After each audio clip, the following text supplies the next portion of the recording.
Welcome back, everyone. Today we have game number 12 of the World Chess Championship match between Jan Nepomniachtchi of Russia and Liren of China. Now, as you guys know, going into this 12th game, Nepo holding a very critical 1-point lead, has the black pieces, only 3 games left. Let's go right into the action. So here we go. Ding playing with the white pieces, and the game starts out with d4, knight to f6, knight to f3, and d5. So far pretty standard, but here we get a surprise with this move e3. Now this is a classic Kali system where white plays e3 while keeping the bishop inside the pawn chain. However, white has ideas like b3 and bishop b2 potentially, or later down the road if there's ever a trade on d4, you can activate the bishop to f4 or g5. So after e3, we get the move c5 being played here by Nepo, knight b to d2, and now we get pawn takes pawn. E takes d4 is played, queen to c7 is played, and now we get c3. Now the idea behind c3 again is to put the bishop on d3 and play knight to e5. Also very reminiscent of a previous game which was played in the London system earlier in the match where Ding won. But also I have to add, really interesting that Nepo once again is happy to go into this classic exchange Caro-Kann structure with the pawns from f7 to d5 and b2 to d4.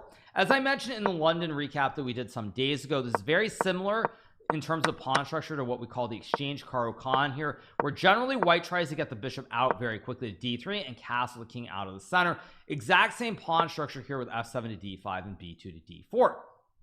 So in the game we get c takes d4, e takes d4, queen c7, we get c3 being played, and now this move bishop d7. Now it's a very interesting move here played by Nepo, and it's probably a mistake. Now what we'll find out in the press conference, which I'm not covering because I'm trying to get this recap out as quickly as possible, is whether Nepo confuses preparation or what exactly the logic was behind this move. Now in this position, the more natural move would be to play knight c6 here, and after bishop d3 simply going bishop g4, and after castles e6 the bishop is outside of the pawn chain, and this position is just very standard and very normal. So Nepo instead plays this move bishop d7, and now Ding plays this move bishop to d3 very quickly.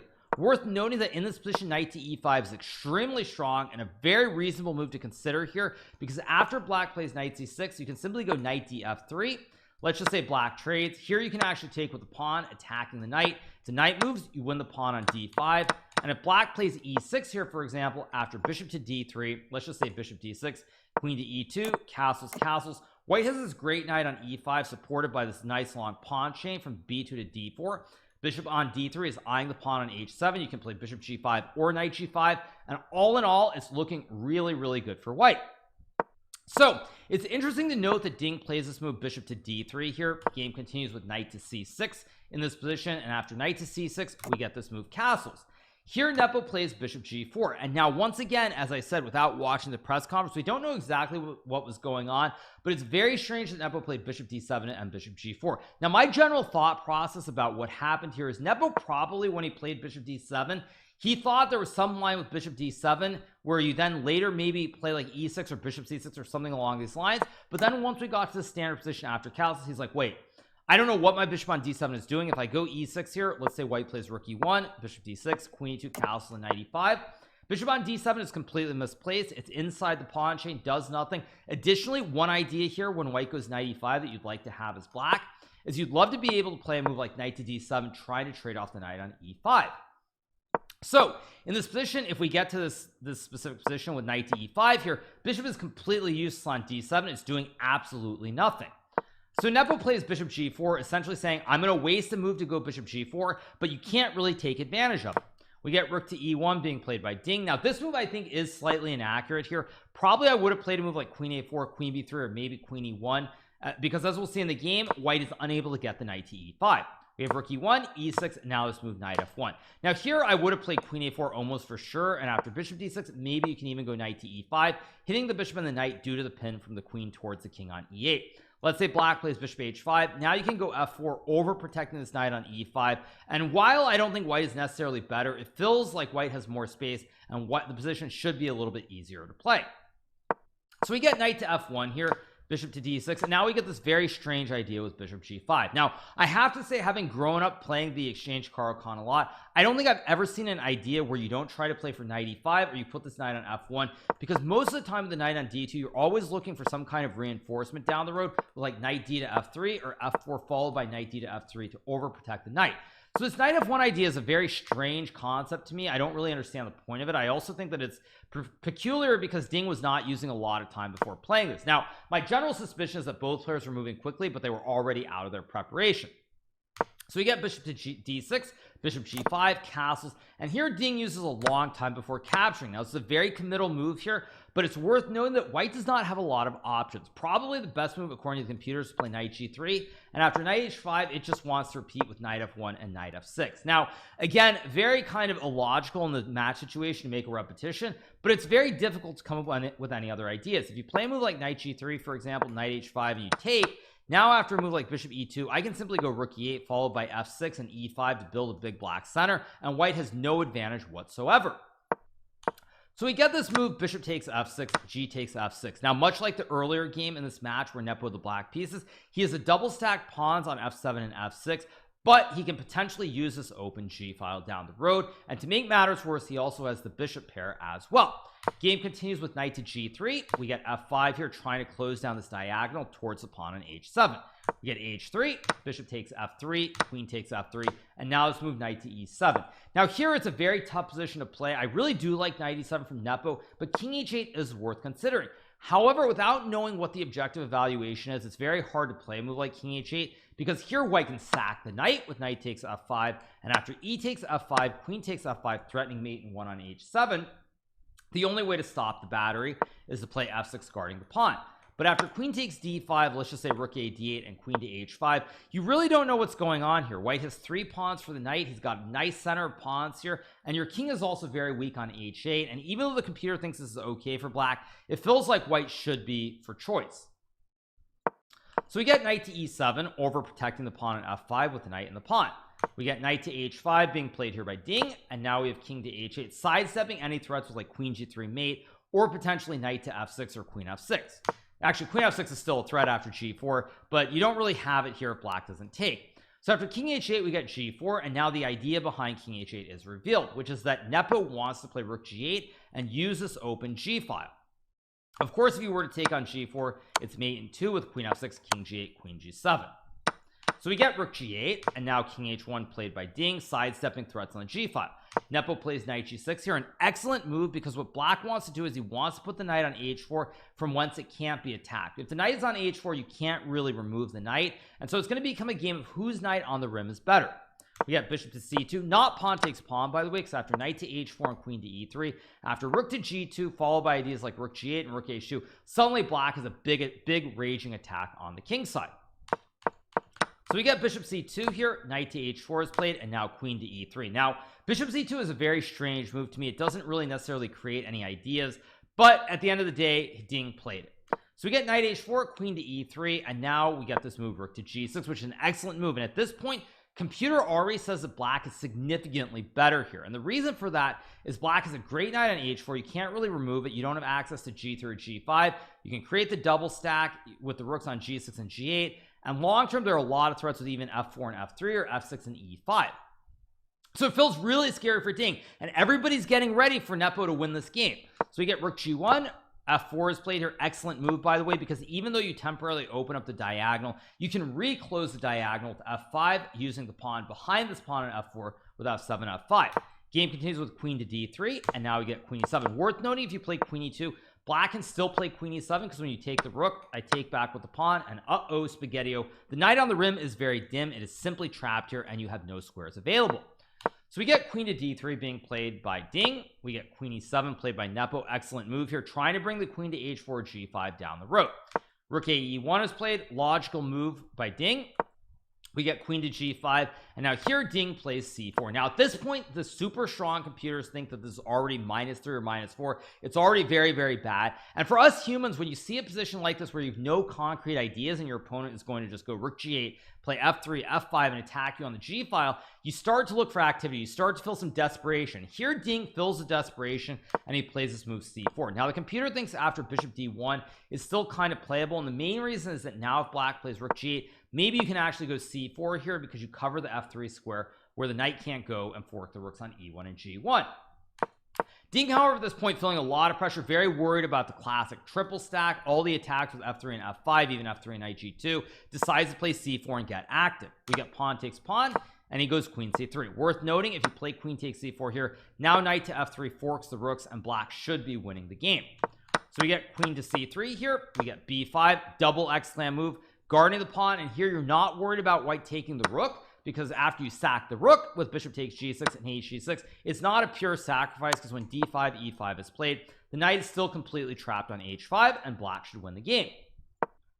So after b5 here, we get this move a4. Now this is a very cheeky move by Ding. He's trying to play this kind of the way you play it in like the Slav variations or some Queen's Gambit acceptance, where he's trying to break the pawn chain. Now it's a very important move here, because in this position a6 would look like a very natural move, but after pawn takes bishop e4 and rook a g8, for example, white can now play a move like f3. You have ideas like rook a1 here, maybe d5, and it's very complex. It's not really clear how black is breaking through, because knight is stuck on the rim. You can't take on f3, and you can't go to f5 either.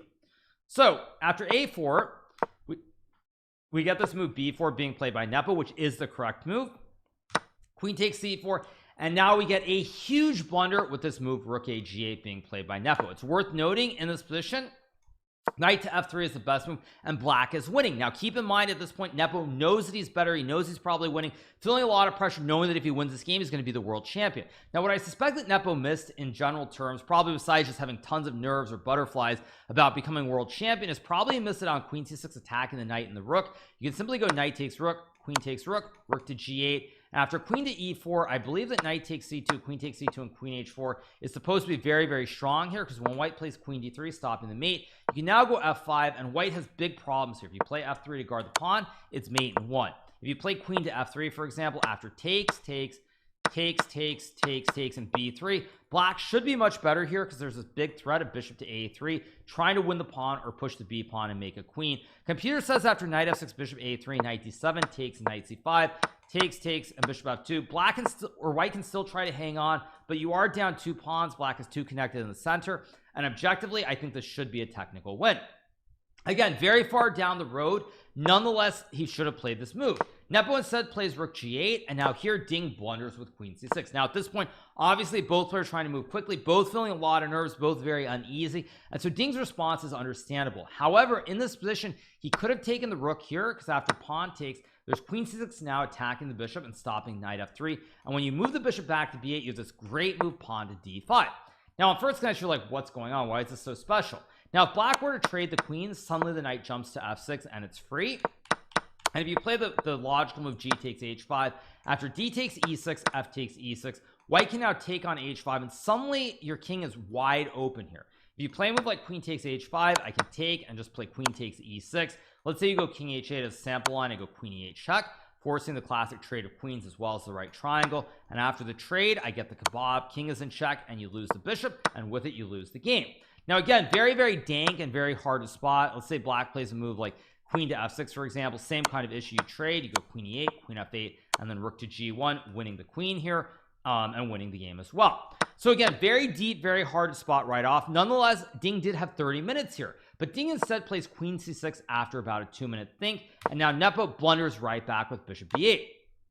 In this position, what Nepo should have played was this move knight to f5, which temporarily guards the bishop but also activates the h4 square for the queen. Now the reason the computer thinks that this is so winning is if you were to take the knight with the pawn, now I can play queen takes knight. If you take with the rook, you get mated in 1 after queen h3, and if you play rook takes g6, I can simply go check, king g1 takes, and now if you take the bishop, again checkmate in 1 with g takes f5 in the triple stack. And if you play a move like f6, I simply go f3, creating the classic lolly checkmate with queen g2 next move. So it's very dire, very desperate times and desperate measures. Nepo instead plays this move bishop b8 after a 1-minute and 15-second think. Now one thing we've talked about a lot is Nepo's time management has been very shaky at critical moments. He has this tendency to want to move too quickly, and it's the perfect example of where he moves too fast. So we get bishop b8, and now here we get this move queen b7, which is a huge blunder by Ding, our 4th blunder in a row. Now in this position, what Ding should have played was once again taken, and after h takes g6, the same concept with d5 applies, and white is doing great. Now it's worth noting, of course, those of you guys are probably like, wait, we just saw this, and you did indeed see this line, which is why the move order really matter with taking and playing this move first, because in this situation when you play queen c6, black does not have to play bishop b8 transposing into the other line.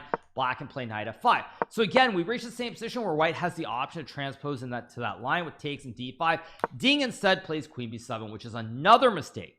Now here Nepo plays rook h6 after a whopping 1 minute and 10 second think. Now again, in this position, Nepo once again could have played knight to f5. Same thing, you take the knight, I take the knight, and with this exact same line that we looked at earlier, or maybe it's slightly different, the queen being on b7, bishop on b8, but very, very similar at any rate. But no, after queen b7 we get rook to h6, and now here, after playing quite a few moves quickly, which did not necessarily make sense, and in positions where I think Ding should have thought, he rather instantly blitzes out bishop e4, which I thought was not an easy move, but in fact is the best move. So Ding, after playing fast, making 3 or 4 bad moves, suddenly plays the best move when he uses very little time by going bishop to e4. Now this move is great because what it does is it stops knight to f3 here, so now your queen is free to capture the pawns on b4, f7, and the knight now can't really go to f5 either, because if you play knight to f5, I simply take, I trade the towers, I take, and after king g7 there are many ways to win, but probably cleanest is rook g1, king f6, and then queen to d8, checkmate. So now Nepo's knight is stuck on the rim, and it's starting to feel very dangerous. So Nepo plays rook f8, which is a mistake here. Apparently after f3, black is still okay, because when you play queen takes f7, there's a very dank concept of knight to g2. If white moves the rook to d1, for example, you can go knight to f4, and all of a sudden there are all kinds of checkmate threats. If you take the knight on f4, after queen takes f4, I'm threatening mate with a battery, and if you take the queen, I take on h3, queen h2 only move, rook takes h2 would be checkmate with the bishop and rook combo, so you can't really do that. So after knight to f4, the game is essentially over. One cool line that you might like is rook to c1, where now you can go rook takes actually not rook takes h5, sorry, you can go knight takes h3, and now you throw in the checkmate on f2. If white plays like rook c2, there's takes, and queen h4, and it's mate anyway on the h2 square, and that's GG. Why not? So in this position, queen takes f3 is best, and after knight e1, rook takes e1 here. Computer says after queen to h4, probably the best move for white is rook to g1, and the queen is holding the pawns, knight stops any threats on the h file, and objectively after queen g5, rook e1, queen h4, it should be a draw. Now again, this is very, very deep, very complex. Nonetheless, I do think Jan should have used some time, but after bishop e4, he plays this move rook f8, and now after queen takes b4, all of a sudden white is up a pawn here. White has one extra pawn, the queen is very active, the bishop stops, the knight jumps, and black is struggling to get any kind of attack on the king side. You've got all these pieces, the queen, the knight, and the rook, but the knight on h5 alone is preventing black from being able to create an attack. So Nepo plays queen to d8 here, Ding goes queen c3, logical move, again, protecting the third rank, protecting the pawn on h3, also threatening to play d5 and open up the diagonal for the queen. Nepo plays knight g6 here. Excellent move, played pretty fast. Not a move that I was expecting Nepo to find instantly, but he does find it. Now the reason this move is so good is now you open up the h4 square for the queen, and you can still reroute the knight to e7 and d5, as well as potentially playing f5 or e5 down the road. So after knight g6, we get bishop to g2 played by Ding, an excellent defensive move, just retreating the bishop, over protecting the pawn. And what Ding realizes here is that basically with the bishop guarding the pawn and the pawns guarding the knight, black has no attack. So Nepo plays queen h4 here, which is not the best move. Probably should have played a move like a5 and bishop to d6, for example, to go bishop b4. But at this point, with the way the game has progressed, Nepo has to know that he was winning, and he's messed it up, and trying to play good defensive moves here and just play the position as though nothing has happened, frankly, I think is too much to ask of any human on this planet, including the soon-to-be former world chess champion Magnus Carlsen. So after bishop g2, we get queen to h4 played by Nepo, trying to create an attack at all costs. We get rook to e2, another excellent prophylactic move by Ding, simply guarding the pawn on f2 and preparing to line up the double stack or the triple stack on the c file. And as you can tell, there's just no attack. Pawn guards the knight, pawns guard each other, bishop guards the pawn, and white is much better here. Now in this position, I was actually doing live commentary on my Kick channel at the time, and I made a very clear comment. I said that I felt like at this point this was a situation where Nepo needed to use some time, try to come up with a good move, and I said I thought, however, that while he should use some time and come up with some sort of just more nuanced concept, I had a feeling he was going to move fast and likely just blunder because he was pissed off about what was going on. So what do we get? Lo and behold, we get this move f5 played after a 3-minute think here by Nepo, and this move loses the game on the spot. It's just an outright clean blunder, and there is no way that you are coming back after this move. Now we don't know what Nepo thought, because obviously I'm not watching the the press conference, but this move is GG on the spot. GG, why not, instantly after rook takes e6. And the reason is quite simple. The biggest threat here in the position for white is if you play a move like a6 is to go d5 check, attacking the king. If you move the king, it's an obvious checkmate in one with queen to g7. So when f5 rook e6 is played, all of a sudden there's no way of stopping d5 and queen g7. Not only have you pushed the pawn from f5 from f7 to f5, but now you've lost the e-pawn. Whereas even if we go back here after d5, you'd still have an f6 move to prevent the mate. Now mind you, it's still losing, but you have this move. But what Nepo does here is, first of all, he loses the e-pawn, he can't push it, and now the f-pawn can't go back, and d5 is simply going to be an instant checkmate on the spot. Now, as I said, we don't know what Nepo was thinking, but to me, I think his nerves just sort of collapsed here. I think he simply could not come up with an idea, and he thought long term he'd be losing because of the double stack or triple stack ideas on the c file, and so he played f5, and he simply missed rook takes e6, or he miscalculated one of the following variations that could have occurred. So after rook takes e6, the game is effectively over. As you guys can see from the bar, it's jumped from 0 to plus 10 pretty much, or 0.4 to plus 10. And Nepo here spent a lot of time thinking, really struggling to find an idea. There really is nothing that you can do here. But one little tidbit I will add that I thought was funny is on the chess.com broadcast with Fabiano Caruana, the professional podcaster, casual chess player, or casual chess enjoyer, I should say, is that he made a comment that in this position, if I had the black pieces, I would play knight to e5, and after rook takes h6, knight takes g4, I'd find some magic way to win this position entitled Tuesday. Now, this position actually can be very scary, because if white plays a move like rook a6, there's knight f2, king h2, and f3, and it's actually a forced checkmate here. You have no way of moving the king, and after you sack the rook, I take the rook, and you move the knight. It's simply GG. Why not?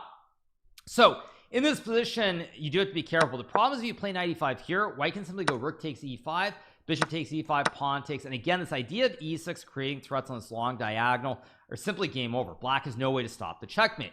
So in this position, after a very long think, Nepo decides to play rook takes h5 using 17 minutes. Much of this time is shaking his head, clearly very unhappy, very upset at himself for what he has done. But as I said, after he played f5, there's no path to coming back. We get rook takes h5, g takes h5, queen takes pawn, ding opens up this diagonal with d5 check, king g8. Now he plays d6, opening up the other diagonal for bishop d5. And with the advanced pawn, the dead bishop on b8 versus this very active rook on e6, combined with this idea of bishop d5, open diagonals, great white rooks on e6 and g1. Nepo resigns here. It's hopeless. It's mate in 12, as the computer says. And so with this win, the match is suddenly all squared at 6 games apiece. Both players have won quite a few games now. The match is tied. Huge turnaround. We go from a situation where Nepo was on the brink of becoming the world champion to losing a heartbreaker, and it's going to be very interesting to see what happens tomorrow. Obviously, they play game number 13. Nepo has the white pieces. Will he be able to mentally stay strong, or will he fall apart here? Because he's definitely going to go back to his hotel room, look at the game, and realize what he did, how he missed a win, how he missed his chance to be the world champion. So tomorrow is going to be a very, very exciting, very, very tense game number 13. But as it stands, the match is now tied at 6 games apiece, and we'll see what happens tomorrow in our game 13 recap. On that note, I hope you guys have enjoyed our game 12 recap of this spectacular win by Ding Liren. The match is tied 6-6. Make sure to hit that subscribe button below if you haven't already, and we'll be back tomorrow with a great recap, and who knows what the future holds. See you guys soon. Bye.